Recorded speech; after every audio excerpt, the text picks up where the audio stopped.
Assalamualaikum warahmatullahi wabarakatuh.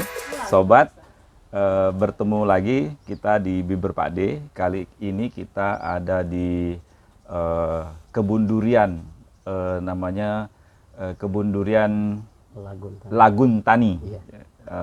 Di sebelah saya ada pemiliknya, ownersnya, Pak Haji Nur Ulis, Pak ya, Ya. Nur Ulis. Dan di sebelah kiri saya ada dosen agroteknologi, beliau ahli benih. Nanti kita akan bincang-bincang tentang durian dan seputarnya. Baik, kita mulai aja ya. Pak Haji Ulis, Ya. nah ini sudah berapa lama nih kebun duriannya ini? Sampai sekarang kita bergerak dimulai pada 2023-2004. 2003-2004. Jadi ya sekitar 20 tahun. 20 tahun? Iya. Dan luasannya ini berapa? Luasan kalau sekarang di 6 hektar. Cuma kalau dulu kan kita dari mulai 2 hektar, 3 hektar, baru 6 hektar. 6 hektar. Jadi nggak sekaligus langsung Oh iya. bertahap. Dan jumlah jenis duriannya?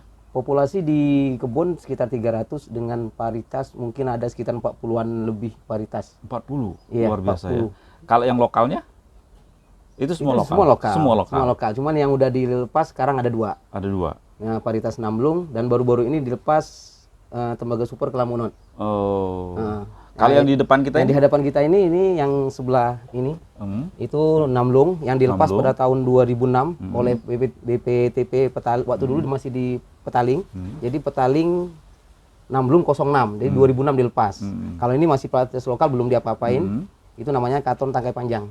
Asal daerah dari Jebus. Dari Jebus? Iya. Dua-dua dari Jebus. Iya. Dari Jebus. Nah ini Pak Ulis ya, kalau kita lihat Bangka sekarang lagi musim durian ya. Iya. Cuman kalau kita perhatikan kok durian tuh nggak semua berbuah ya. Dan Iya. kayak sebagian juga kualitasnya kurang baik. kurang memuaskan. Kita lihat di beberapa tempat, kayaknya konsumen ini kecewa ini pas buka, wah rasanya nggak enak. Tidak seperti biasanya. Nah menurut Pak Haji Ulis ini berdasarkan pengalaman ini, apa yang terjadi di Bangka ini sebenarnya? Nah, semua petani nggak beranggapan bahwa bertanam durian itu ditanam sama dengan durian keleka atau durian kampung. Tanam berbuah, nggak usah diapa-apain, bagus. Durian kampung kan bagus, kalau walaupun nggak dipupuk, nggak diapa-apain, bagus. Tapi sebenarnya itu salah, persepsi yang salah. Semua itu harus harus di treatment, harus dipupuk. Dan pupuknya pun dari awal, mulai sebelum berbuah sampai matang, itu ada tahap-tahapnya. Jadi jangan kayak tradisional dulu, tanam udah pasti bagus, enggak. Ya kalau dulu kan kita kelekak ya, Iya. dilempar begitu aja, terus ya sekian tahun Iya. panen. Karena kalau di hutan durian, kelekak durian itu humus yang daun yang membusuk itu sekitar mungkin ada 30 cm. Iya, tebal. Itu panas 3 bulan belum nyentuh kering ke bawah. Jadi airnya itu Masih tetap. Sedangkan kalau di kebun kan itu cuma terbuka. rumput. Iya, itu iya. berupa rumput. Itu 3 hari kemarau itu udah kering. kering. Sedangkan durian itu membutuhkan air sangat banyak. Berapa jumlahnya Pak? Kalau dari pengalaman? Ini di usia kayak kita 20 tahun, itu di masa buah pesat membesar, itu dari 5.000 sampai 8.000 liter per 3 hari. Per 3 hari. Per Luar 3 biasa hari. ya. Nah itu mereka nggak paham. Maka kita buat embung sebesar kayak di depan. Berarti kalau buat kebun durian harus ada embung. Harus. Karena itu, jumlah air yang dibutuhkan ternyata banyak Iya. tadi ya. itu wajib. Kalau nggak ada sumber air nggak usah buat kebun durian.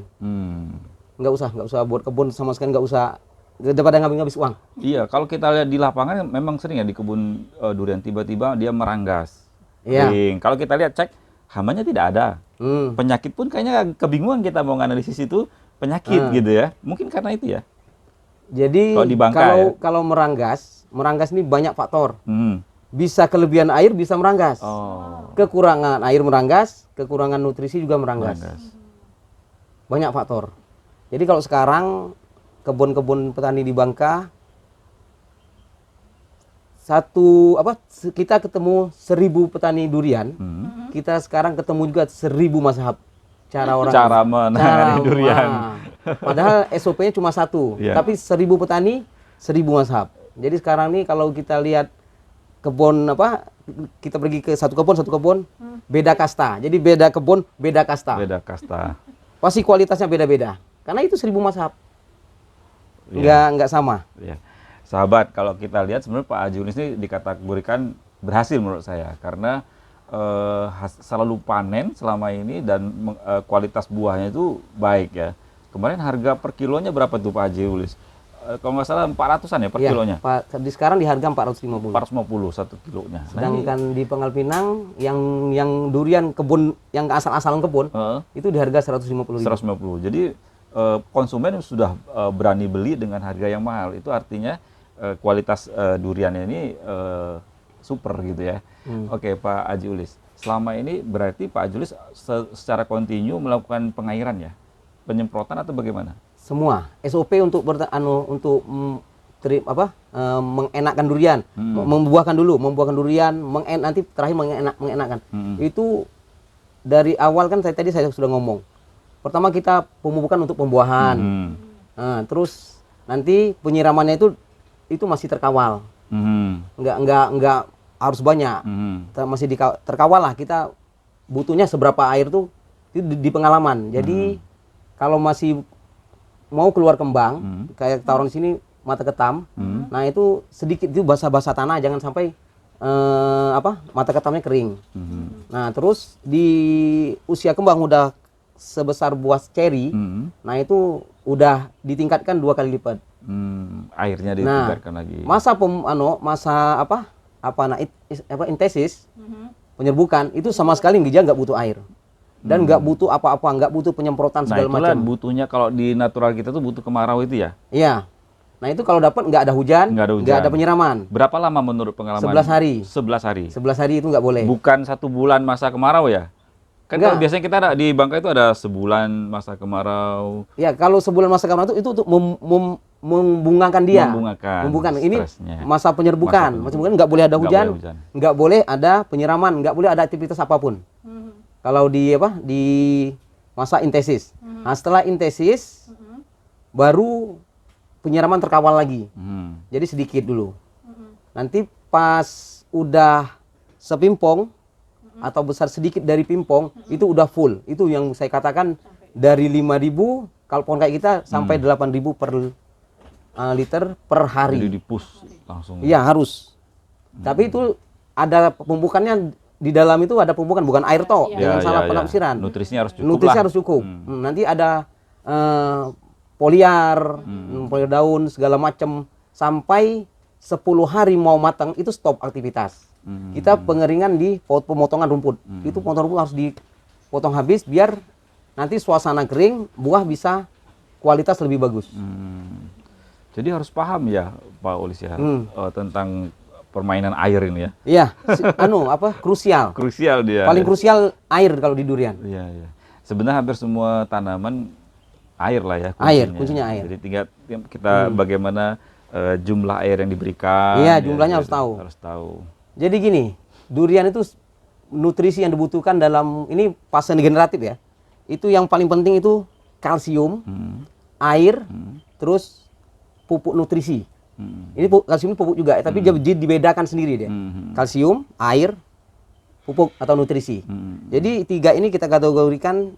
Kalau kalsium ini kita katakan dia ekspedisi.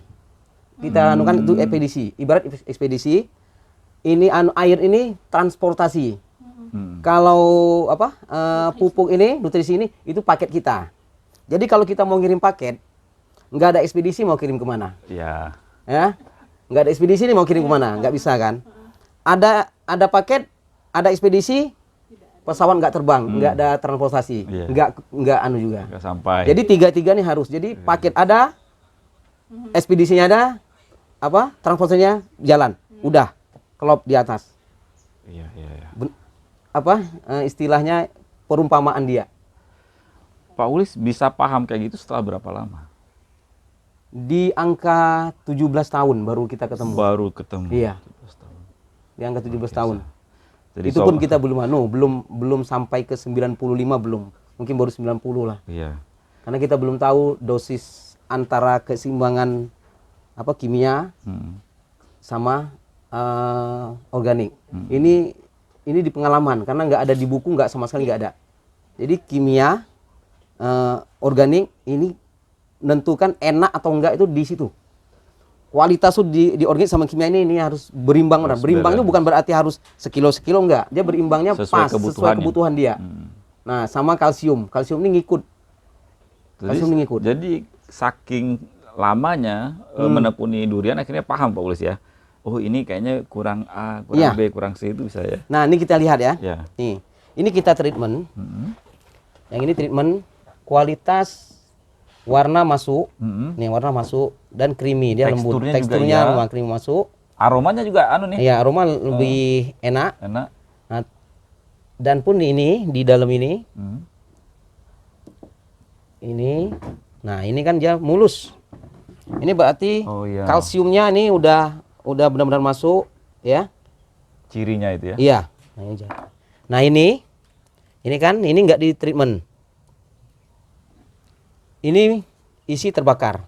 Terbakar itu maksudnya gimana? Ini hitam. Oh, hitam kayak gitu. Ini indikasi, ini kekurangan udah pasti kekurangan air. Ini udah pasti. Ini udah. Terus biji retak. Oh. Nah, ini udah pasti kekurangan kalsium. Iya. Jadi kalau isi terbakar bisa dua, bisa kekurangan air sama kekurangan kalsium. Kalau yang retak, inilah posisi kekurangan kalsium. Untuk ngeceknya itu. Tapi sudah kalau diketahui pas di bijinya sudah terlambat Pak Ulis ya. Sudah terlambat, maka treatment kita dari awal. Iya. Kalau dari pohonnya misalkan menurut pengalaman Pak Aziz, kekurangan itu dari cirinya dari apa? Ada nggak bisa dilihat? Dari pohonnya misalkan. Ada. Kalau pohon di kulit kita bisa lihat ini kurang kalsium. Kalau kulit yang kekurang kalsium dia cenderung putihnya abu-abu. Tapi kalau dia kalsiumnya banyak cukup dia kemerah-merahan. Kemerahan. Kulitnya kemerah-merahan. Iya. Memang sih kalau durian bagus tuh warna batangnya kemerahan. Iya. Nah, ini salah satu kekurangan kalsium, ini ada merah. Ini kalau ini udah serius benar kekurangan kalsiumnya. Kalau dia masih nggak serius dia kuning. Kuning ya. Ya, ini kayak ini tadi, ini kan kalau serius, kalau nggak serius dia cuma nanti keras isinya. Oh iya, sering kalau keras itu ya. Tapi kalau udah serius kekurangannya ya ini kebakar. Nah itu. Ya, kita sering di lapangan kalau beli tiba-tiba wah ini durian keras gitu. Nah, ini salah satu nutrisinya nggak berimbang, air kurang, kalsium air nggak sama sekali, nggak ada pengairan, terus kalsiumnya kurang. Nah, ini petani semua nggak tahu masalah yang dihadapi. Mereka cuma tahu oh ini keras, berarti kurang pupuk. Bukan. Itu salah persepsi, salah penafsiran. Cari dulu penyebab. Penyebabnya apa? Misal isi terbakar berarti kurang air sama kalsium. Biji retak itu berarti kurang kalsium. Nah, ini merah berarti kurang kalsium. Dimakan nggak enak berarti nutrisinya kurang. Udah. Wow, complicated ya. Iya. Kalau itu udah tapi kalau aplikasinya ke lahan itu kalau secara teori kita langsung nangkap ya, tapi aplikasi lahan nanti lain. Iya. Kapan butuh airnya itu harus tahu lagi. Kapan butuh kalsiumnya itu harus tahu lagi. Saya tadi ngomong kan airnya tahap-tahapnya kan ada kan. Iya. Nah, nanti kalsiumnya juga. Jadi nggak sembarang. Walaupun kita lebih air, malah nanti dia ini basah kalau kita nggak tahu kapan penyiraman. Ini basah. Jadi ada waktu-waktunya, waktu aplikasi. Jadi waktu aplikasi dosisnya, terus jenis pupuknya. Ini 3 ini harus benar-benar. Iya. Nggak sembarang. Baik. Kalau kita lihat Pak Haji, kemudian pada saat panen nih Pak Haji, kalau secara tradisional kan kita misalkan menunggu dia jatuh. Ya. Ada sebagian lagi dipetik, gitu kan. Kemudian diperam, ada yang begitu. Nah, menurut Pak Haji Ulis yang paling pas dari pengalaman berapa puluh tahun ini seperti apa? Yang kualitasnya paling bagus itu nunggu jatuhan. Cuma gini, kalau kita jatuhan untuk kita ekspor, itu kita harus ikat, jangan sampai menyentuh tanah. Ya, ada takut nanti pecah, kan ya? Takut pecah, banyak kekurangan. Nanti jatuh nimpa yang lain bisa jatuh, sedangkan yang lain belum terus kalau udah jatuh terentak tanah dia langsung fermentasi. Berarti umur dari kulit tuh lebih cepat retak.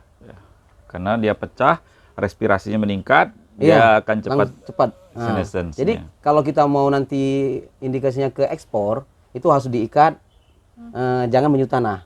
Terus kita tahu bilangan jumlah buah kalau diikat itu kelebihannya.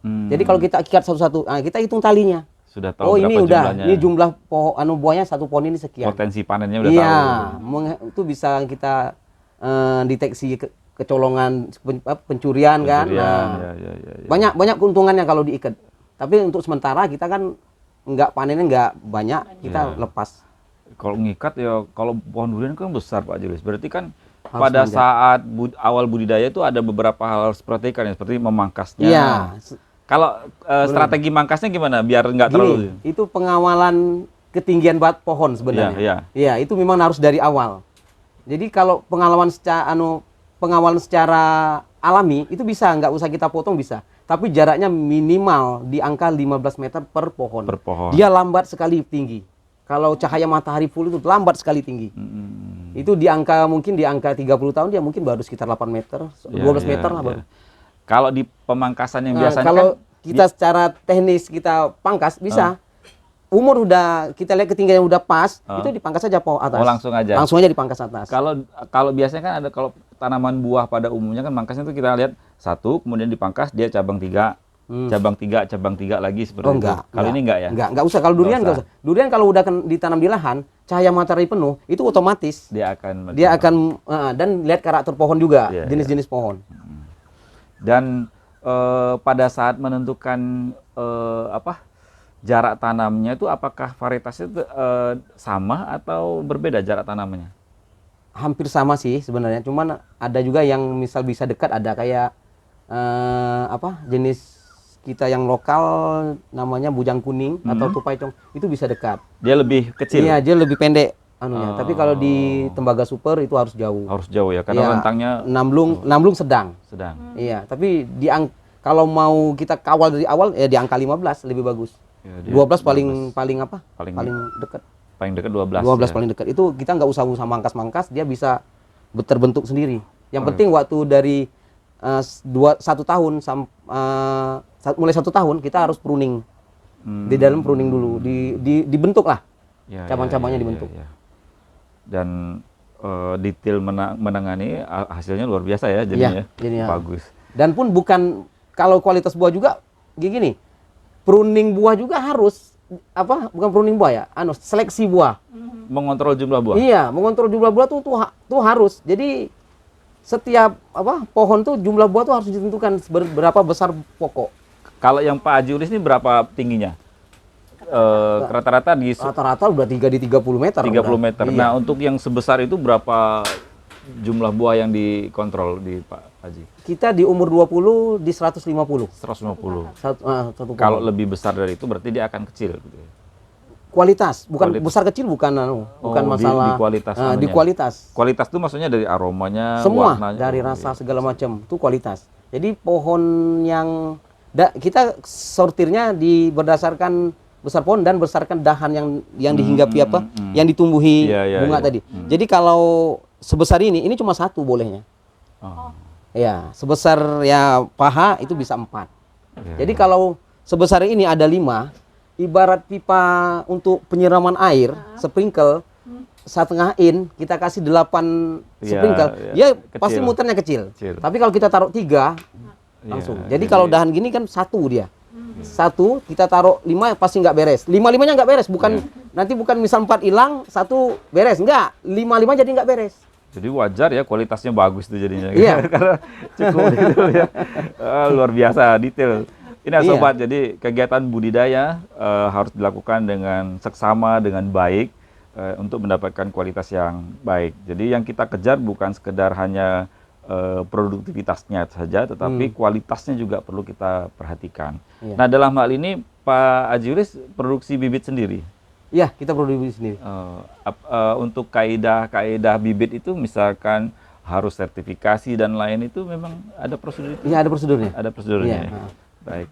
Baik sobat, untuk bibit benih mungkin kita tanya ke ahlinya Bu Kartika nih. Apa kabar Bu Kartika? Baik.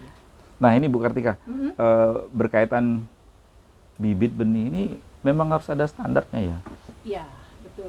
tadi ini kan tanaman kehutanan ya Pak. Iya. Jadi, yang artinya umurnya cukup panjang, kita investasi seperti tadi sudah disampaikan oleh Haji Ulis, banyak treatment, banyak perawatan. Kalau kita tidak menggunakan benih unggul, benih tersertifikat, nah itu kan artinya kerugiannya nanti di ujung kan. Nah, jadi dari awal kita mulai apapun jenis usaha tani, kita kan awalnya mulai dari bibit yang bagus, benih yang unggul. Nah, memang jadi ada sertifikasinya. Seperti di sini kalau nggak salah saya ada batang induknya, pohon induknya kan Pak Ulis ya. Jadi itu memang sangat menentukan Pak Dekan. Karena tadi dia tanaman tahunan yang artinya kalau kita mau lihat hasilnya kan membutuhkan waktu yang lama. Kalau dari awal kita tidak menggunakan, salah melakukannya, salah memilih benih yang berarti tidak kerugiannya baik. bisa tahunan ya. Oh iya. Jadi ya, Durian di angka 5 tahun. 5 tahun ya? Durian di angka 5 Pak. tahun. Setelah dikasih pupuk, dikasih air, tapi bukan benih yang bermutu, benih bersertifikat kan. ya. Kalau di kelapa sawit itu kan dia sekitar 35 tahun masa produksinya. Iya. Berarti kalau kita salah milih bibit di awal, nah kerugiannya 35 tahun itulah ya kita tanggung. Kalau nggak dipotong, jadi kalau sawit di 2,5 kalau nggak benar langsung potong. Langsung potong. Kalau durian di angka 5 tahun, 5 tahun ya? harus potong kalau nggak benar. Oh. Cukup lama ya ngambil keputusan itu ya? Cukup lama. 5 tahun. Makanya Apalagi dengan yang bagus Pak, Iya. tadi benih bersertifikat kan, Iya. pohon induknya terregistrasi oleh instansi kita kan, kita Iya, punya iya, balai iya, kan. iya. Jadi Pak Haji Ulis sudah pasti melakukan itu kan. Harus. Nah, karena tadi investasi sekian tahun, 5 tahun dengan tadi pupuknya dan lain-lain, sekali 5 tahun buah pertama tidak bagus kan, karena memang bukan dari benih bersertifikat. Itu penting ya Pak. ya, Jenis bukan buah nggak bagus gini. Sama. Nanti dia misal jenisnya sama, jenis sama misal ditanam namblung. Itu bibit itu berarti dia harus namblung. Kalau bagus tuh atau nggak bagus itu nanti dia kembalinya ke treatment. Ya. Iya. Iya, kembalinya ke treatment. memastikan bahwa Itu betul-betul namblung. varietas itu namblung. Nah, jadi cuma bentuk buahnya toh. Oh, ini namblung. Tapi kalau dibuka nggak bisa makan, nggak bagus, itu udah lain ranahnya. Lain anu ya. Iya, bukan masalah bibit lagi. Kadang-kadang orang gini, Bu Kartika. Dia kalau sudah tanam Nggak di treatment ya Pak? berbuah, nggak di treatment, buahnya jelek, itu pasti salah bibit. Salahnya di bibit, padahal bukan. Kalau bibit tuh kalau namblung ya namblung. Iya. Kecuali misal pengedar kayak saya penangkarnya menipu pembeli. Nah, itu jenisnya. Misal orang beli namblung tahu-tahu durian katon saya kasihnya, itu benar, itu salah. Iya, iya. Nah, itu yang namanya salah beli bibit kan. Memang susah kalau kalau bagus nggak bukan itu treatment ya Pak? ya Di treatment. atau tinggi cepat tinggi atau cepat enggak tingginya itu di bibit bukan Di bibit ya. Iya. Di genetiknya Di Pak. gene- Dekan. Jadi kalau dia bersertifikat itu udah dijamin loh. Memastikan bahwa, Memastikan, ya. Tadi kalau namblung, kalau dia memang disertifikasi, artinya sudah dipastikan bahwa memang gen namblung yang dia bawa, Iya. bukan gen siapa Pak? Itu ini namanya? katon tangga panjang. Katon, Iya. Katon tangkai panjang. tangkai panjang. Baik sobat, ternyata kombinasi yang dengan cara yang baik itu akan menghasilkan yang baik. Jadi kita memilih bibit yang baik, caranya harus bersertifikasi. Itu cara kita untuk memastikan bahwa bibit yang kita peroleh itu memang dari genetik yang memang sudah kita inginkan dan memang memiliki kualitas yang baik di awal. Nah, kemudian bagaimana kita nanti menentukan kultur budidayanya ya, Iya. dari jarak tanamnya. Jarak tanamnya Nah, itu. harus kita sesuaikan dengan spesifikasi ataupun kondisi varietasnya atau jenisnya. Ada yang rentangnya luas, ada yang lebih panjang, ada yang pendek. Nah, kemudian di perawatannya. Ya sebenarnya sama juga dengan kita manusia ya. Kalau nggak dirawat ya berantakan juga kan. Jadi harus dirawat. Walaupun kita baik gitu kan. Ya orang yang cerdas tanpa belajar ya juga nggak ada nggak jadi apa-apa. Jadi begitu juga durian Pak Haji ya. Iya. Dengan cara yang baik, kualitas yang baik. Ternyata juga setelah berbuah, nah itu juga harus dirawat juga buahnya dengan baik ya.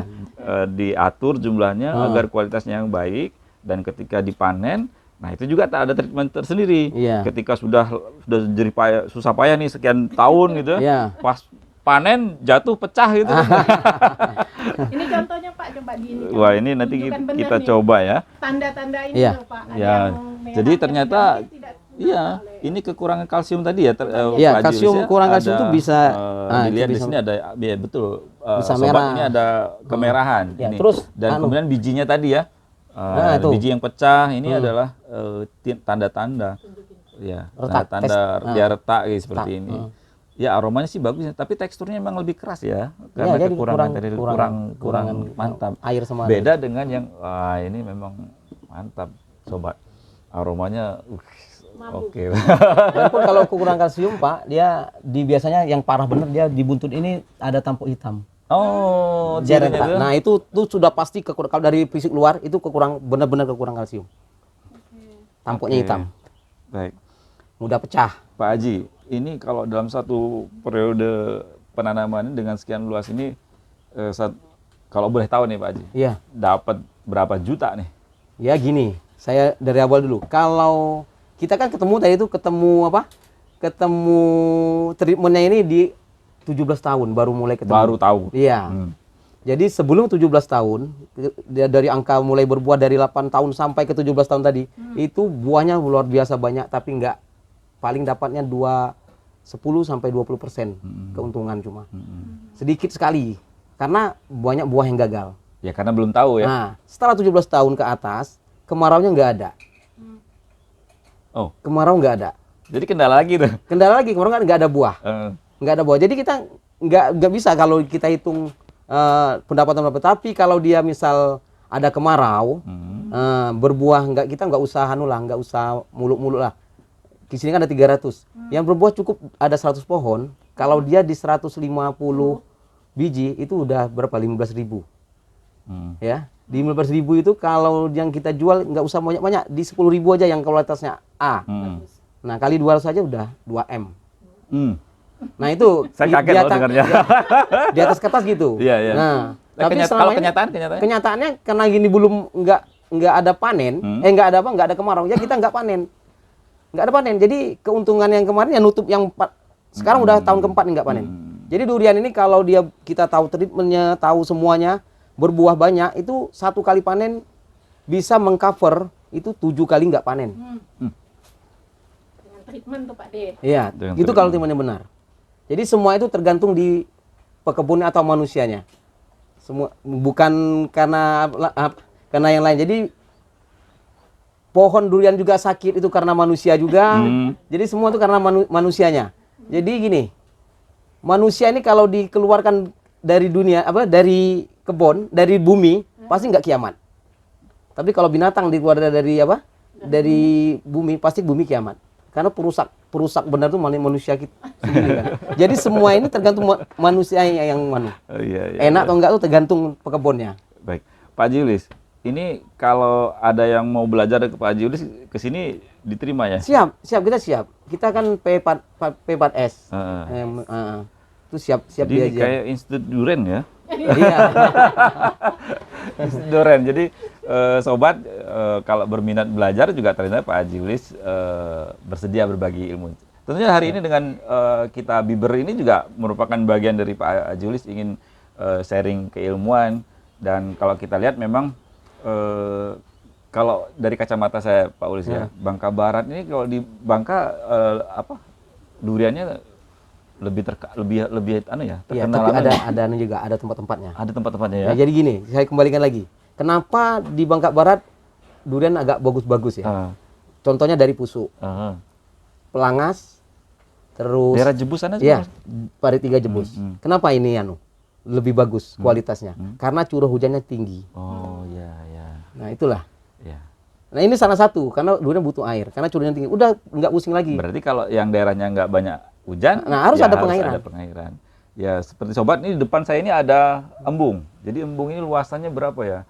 Kalau saya kayaknya nggak pernah kering embung ini ya. Nggak. Nah, jadi ini juga merupakan strategi dari Pak Ajulis untuk memberikan kecukupan air bagi tanaman durian. Sobat kalau mau cari durian bisa ke Pak Haji Ulis. Mungkin Pak Haji Ulis bisa kasih tahu nih apa aja atau gimana? Silakan Ya. Pak Haji. Bisa di sini tersedia buah, kalau pas musim bisa tersedia buah dan juga ada bibitnya. Bibit di sini ada, kalau yang Bangka asli ada Namblung, Tembaga Super jenisnya, terus Katon Tangkai Panjang sama Bujang Kuning. Jadi ada 4 varietas yang kita kembangkan yang lumayan bagus kalau menurut saya di sini. Terus kalau yang introduksi dari luar, Musang, OC, bawor, itu juga ada. Baik, langsung ke kebun Pak Haji Ulis ya? Cukup langsung ke sini. Ya, di Bangka Barat. Ini adalah desa... Alamat desa Air Belo, Kecamatan Mentok, Oh. Bangka Barat. Mungkin kontak personnya kita bisa letakkan di video kita ya? Bisa nanti diletakkan. Baik. Pengiriman jarak jauh bisa Haji Ulis. Bisa sampai ke Papua, kita sering kirim. Jadi Seluruh Indonesia bisa. difasilitasi Seluruh Indonesia. Ya. Untuk pengiriman jarak jauh. Dan ini tadi benihnya benih bersertifikat loh Pak. Ya. Tidak sembarangan. Jadi dimulai dari yang baik, nanti berbagi pengalaman cara ngurusnya dengan Haji Ulis, insya Allah bisa sukses. Amin, amin. Amin. Amin. Mungkin demikian bincang-bincang santai kita hari. Terima kasih Pak Haji Ulis atas ilmunya, Bu Kartika juga ya. Ya, baik sobat, demikian bincang-bincang kita pada hari ini. Mudah-mudahan informasinya dapat bermanfaat untuk kita semua. Terima kasih. Assalamualaikum warahmatullahi wabarakatuh.